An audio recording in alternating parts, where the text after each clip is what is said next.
দুই নম্বর হলো, রমজানে আমরা অনেকে কোরআন পড়ি কিন্তু কোরআন শোনাশুনি করি না। হাফেজরা করে অবশ্য। নবী করিম সাল্লাল্লাহু আলাইহি সাল্লাম রমজানে শোনাশুনি করতেন, এটা একটা হারিয়ে যাওয়া সুন্নাহ বলতে পারি। জিবরিলকে তিনি শোনাতেন, আবার জিবরিলের কাছ থেকে তিনি শুনতেন। এই জন্য আপনি কোরআন পড়বেন, আপনার স্ত্রী শুনবে, আবার স্ত্রী পড়বে, আপনি শুনবেন। স্ত্রী বলে কোনো কথা নয়, এরকম একে অন্যের সাথে কোরআন শোনাশুনি করবেন, এটা একটা হারিয়ে যাওয়া আমল।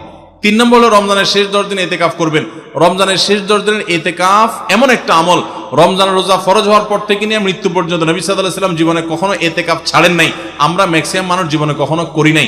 এতেকাফ করা হলো আল্লাহর ঘরে এসে গাঁটটি বোসকা নেই পড়ে যাও যে আল্লাহ ক্ষমা করা ছাড়া যাব না। এতেকাফ করা যদি মসজিদে ঘুমায়াও থাকে, এতেকাফ করাটাই যেহেতু একটা স্বতন্ত্র ইবাদত, সো তার এতেকাফ করার মাধ্যমে লাইলাতুল কদর তিনি অটোমেটিক পাবেন ইনশাআল্লাহ।